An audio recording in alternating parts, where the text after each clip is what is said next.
नमस्कार, मैं डॉक्टर यशवंत माने, director Atharva infertility centre Nashik. आज हम डिस्कस करेंगे कि एडवांस्ड मैटरनल एज में लाइक मदर का एज यदि 40 ईयर्स एंड अबव होता है, ये एज ग्रुप में प्रेगनेंसी पॉसिबल है कि नहीं है, यदि पॉसिबल है कौन से ट्रीटमेंट ऑप्शंस अवेलेबल है और इसमें क्या क्या कॉम्प्लिकेशंस हो सकते हैं। नेचर ने क्या किया है कि एक स्त्री को माँ बनने का एक थेराविक एज लिमिट दिया है, from the age of 20 to 35 years. Pregnancy less than 20 years रहेगी या बियॉन्ड 35 ईयर्स रहेगी, उसमें कॉम्प्लिकेशंस होना एकदम स्वाभाविक है। लेकिन आजकल के समाज के जैसे चेंजेस हो रहे हैं, लाइक लड़कियां ज़्यादा पढ़ रही है, करियर को ज़्यादा प्रायोरिटाइज कर रही है, जॉब करने चाहती है, मैरिज प्रायोरिटी है ही नहीं है, लेट शादी करने की उम्र हो गई है कि शादी एक लड़की का 30 ईयर्स के आगे होना एकदम नॉर्मल चीज़ बन गई है, जो कि एक जनरेशन पहले ये बात अनसुनी रहती थी। सबसे कारण है कि लेट मैरिज होने का कारण लड़कियां पढ़ रही है, फैमिली साइज छोटी हो रही है, लड़कियां एम्बिशियस हो रही है, they have their own goals और उनको शादी और बच्चे करना ये लाइफ की प्रायोरिटी नहीं रहेगी। तो स्वाभाविक है कि जो लड़कियां जब शादी के बाद जॉब कंटिन्यू करना चाहती है और फाइनली जब वो प्रेगनेंसी के बारे में सोचती है, तब उसका उम्र ऑलरेडी 35 ईयर्स क्रॉस किया होता है।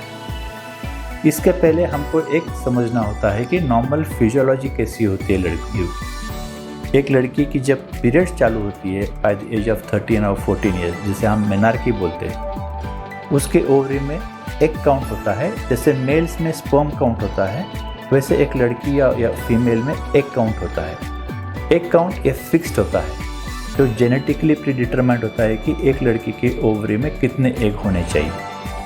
और एवरी मंथ जब मेंस्ट्रुअल पीरियड आता है तो 30 to 40 एग्स रिक्रूट होते हैं एक डोमिनेंट फॉलिकल चूज करने के लिए। सो 13 साल की उम्र से continuously every month 30-40 egg exhaust होते रहते हैं। और जब ये लड़की 35 ईयर्स की पहुंच जाती है और जब उसका करियर चलता रहता है, जब उसका शादी इतनी लेट हुई रहती है एंड स्टिल वो चाइल्ड के लिए इतनी फोकस नहीं रहती है, जब वो जब बच्चे के बारे में सोचने लगती है, तब उसके ओवरी में एक काउंट एग्जॉस्ट हुआ रहता है। अब एक काउंट एक ऐसी चीज़ है जो हम कोई मेडिसिन से या कोई सर्जरी से या और कोई डाइटरी मॉडिफिकेशन से इंक्रीज़ नहीं कर सकते। दिस इज़ फिक्स्ड रहता है एक लड़की की ओवरी में। सो हम सब लड़कियों को यही सलाह देते हैं क्लिनिक में कि माँ बनने का एक जो उम्र होता है उसमें आप जल्दी से जल्दी माँ बन जाए, बाकी जॉब, करियर और आपके जो अदर प्रायोरिटीज़ हैं वो होते रहेंगे। सो जब एक लड़की 37 ईयर्स के बाद माँ बनने की सोचती है तो उसके ओवरी में एक काउंट काफ़ी कम हुआ रहता है। तो एक काउंट कम हुआ है कि नॉर्मल है, एक कैसे समझना है, तो आप डॉक्टर से कंसल्ट कर सकते हैं। डॉक्टर आपकी सबसे इम्पोर्टेंट फैक्टर है एज कंसल्ट करे पूछेंगे, फिर आपकी सोनोग्राफी करेंगे, यूट्रस देखेंगे कैसा है। 35 and above years of age में भी यूट्रस में फाइब्रॉइड्स होने की पॉसिबिलिटी ज़्यादा होती है, एडेनोमाइसिस होने की पॉसिबिलिटी ज़्यादा होती है। और ओवरीज हम एसेस करते हैं, ओवरियन साइज़ कितना है, ओवरियन वॉल्यूम कितना है, और ओवरीज में सबसे इम्पोर्टेंट एंट्रल फॉलिकल कितने बचे हुए हैं। एंट्रल फॉलिकल काउंट सेटिस्फैक्ट्री है तो आप नॉर्मल प्रेगनेंसी के लिए कोशिश कर सकते हैं, बट नॉट बियॉन्ड 3 मंथ्स, क्योंकि आपकी उम्र आपके साइड में नहीं है। आपको प्रेगनेंसी के लिए फास्ट ट्रीटमेंट करना एक्सपेक्टेड है। यदि आपके ओवरी में एंट्रल फॉलिकल काउंट पुअर है या बॉर्डरलाइन है तो आपको एडवांस्ड फर्टिलिटी ट्रीटमेंट की ज़रूरत पड़ सकती है। एंट्रल फॉलिकल काउंट बिल्कुल भी नहीं है तो आपको डिफरेंट ट्रीटमेंट ऑप्शंस के डॉक्टर के साथ आप कंसल्ट कर सकते हैं। एक तो आप IVF कर सकते हैं, मल्टीपल साइकिल्स में ओवम पिकअप करके एम्ब्रियो पूलिंग कर सकते हैं, या आप डोनर एग के बारे में डेफिनेटली आपको एक ऑप्शन मिल सकता है। आज हम कोई भी ART क्लिनिक में, लेवल 2 ART क्लिनिक में हम रूटीनली ऐसे पेशेंट देख रहे हैं जो प्रेगनेंसी होने के लिए बहुत लेट आते हैं, like after the age of 37 and above. तो ऐसे महिलाओं में माँ बनने की दिक्कतें काफ़ी होती है। इसमें दिक्कतें क्या क्या है ये पहले हम समझ लेते हैं। प्रेगनेंसी यदि 37 एंड अबव ईयर्स में अटेम्प्ट करोगे तो ये फिजियोलॉजिकल रेंज के बाहर प्रेगनेंसी रहेगी, यानी कि एक स्त्री को माँ बनने की जो आइडियल एज होता है 23 to 35, इसमें प्रेगनेंसी रहे तो कॉम्प्लिकेशंस कम होंगे, दिक्कतें कम आ जाएंगी और हेल्दी बेबी और हेल्दी मदर होने की ज़्यादा पॉसिबिलिटी है। लेकिन कोई महिला after the age of 37 to 40 years के बाद में भी प्रेगनेंसी के लिए अटेम्प्ट करेगी तो उसमें कॉम्प्लिकेशंस या प्रॉब्लम्स आने एकदम स्वाभाविक है। तो प्रॉब्लम्स क्या क्या आ सकती है कोई भी महिला प्रेगनेंसी को 40 ईयर्स एंड अबव में प्रेगनेंसी को अटेम्प्ट करेगी। मेन होता है उनका एंट्रल फॉलिकल। कोई भी लड़की में एंट्रल फॉलिकल काउंट जैसे एज बढ़ती रहती है एंट्रल फॉलिकल कम होते रहते हैं तो उनके माँ बनने की क्षमता कम होती है। ये लड़कियों में दिक्कत है, पुरुषों में यह दिक्कत नहीं दिखती है। यदि पुरुष का उम्र 45-50 ईयर्स भी रहा और उसका स्पर्म काउंट एज के हिसाब से उतना डिक्रीज नहीं होता है जितनी दिक्कतें महिलाओं में आती है। जो महिला 40 ईयर्स एंड अबव प्रेगनेंसी के लिए कोशिश करेंगे उनके ओवरियन रिजर्व काफ़ी कम होते हैं, तो इसमें जो 50% कंट्रीब्यूशन माँ से आना चाहिए वो नहीं होता है।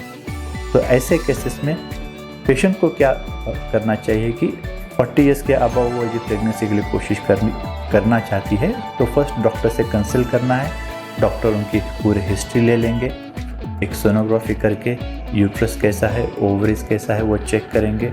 ओवरीज में डॉक्टर देखेंगे कि एंट्रल फॉलिकल कितने बाकी है। यदि एंट्रल फॉलिकल कम है तो डॉक्टर कोई ब्लड टेस्ट सजेस्ट कर सकते हैं ये डायग्नोसिस को कंफर्म करने के लिए। लाइक वो टेस्ट का नाम होता है AMH टेस्ट। AMH यानी एंटी मुलेरियन हार्मोन, जो एंट्रल फॉलिकल से सीक्रेट हुआ हुआ हार्मोन होता है जो मदर के ब्लड से डिटेक्ट किया जा सकता है। एक बार रिपोर्ट्स आने के बाद रिपोर्ट्स देख के डॉक्टर आपको सजेस्ट करेगा कौन सा बेस्ट पॉसिबल तरीका है जो आपको जल्दी से जल्दी हेल्दी प्रेगनेंसी संभव हो। तो इसमें 40 ईयर्स के बाद प्रेगनेंसी रहने में दिक्कतें जो आती है मेन होता है ओवरियन रिस्पॉन्स, क्योंकि जैसे मैंने बोला है एंट्रल फॉलिकल या एग काउंट कम होने की वजह से वो महिला में नंबर ऑफ एग्स कम तैयार होते हैं या कोई महिला में एग बनते ही नहीं। यदि हम कितना भी स्ट्रॉन्ग स्टिमुलेशन डोज दे दो, कितना भी दिनों के लिए दे दे, एग बनते ही नहीं है। तो ऐसे केसेस में हमको IVF का ट्रीटमेंट कैंसिल करना भी पड़ सकता है। या यदि कोई महिला में ओवरियन रिस्पॉन्स कम हो, लाइक या हार्डली 1 या 2 एग मिले या 3 एग बन रहे हैं, कई बार हमने देखा है 1 एग ही बन रहा है, तो वो 1 एग को मैच्योर होने तक इंजेक्शन देते हैं। जब वो एग मैच्योर हो जाता है तो IVF के द्वारा उसको ओवम पिकअप करते हैं, फिर वो एग को एसेस करते हैं कि ये मैच्योर एग है कि इमैच्योर एग है।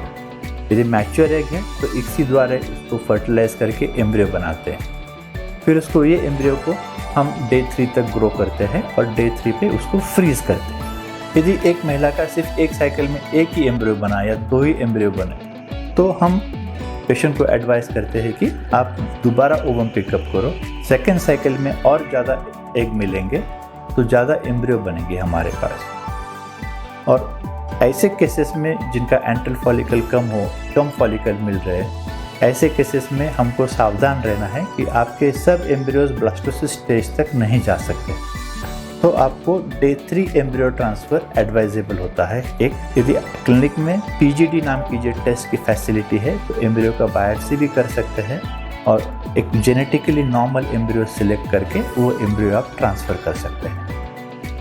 एडवांस्ड एज में और एक दिक्कत होती है हेल्दी प्रेगनेंसी रहने के लिए कि ये एडवांस्ड एज में एग में जेनेटिक एबनॉर्मलिटीज़ होते हैं। तो हम देखते हैं प्रेगनेंसी बियॉन्ड 37 एंड अबव में यदि माँ का उम्र इतनी ज़्यादा होता है तो बेबीज़ में genetic disorders like down syndrome या और कोई जेनेटिक एबनॉर्मलिटीज़ होने की संभावना होती है या मिसकैरेजेस के इंसिडेंसेस ज़्यादा होती है। तो ये लोगों में प्रेगनेंसी वेरी केयरफुली एसेस करना होता है, मॉनिटर करना होता है और पेशेंट को सब चीज़ों से अवगत करना ज़रूरी है।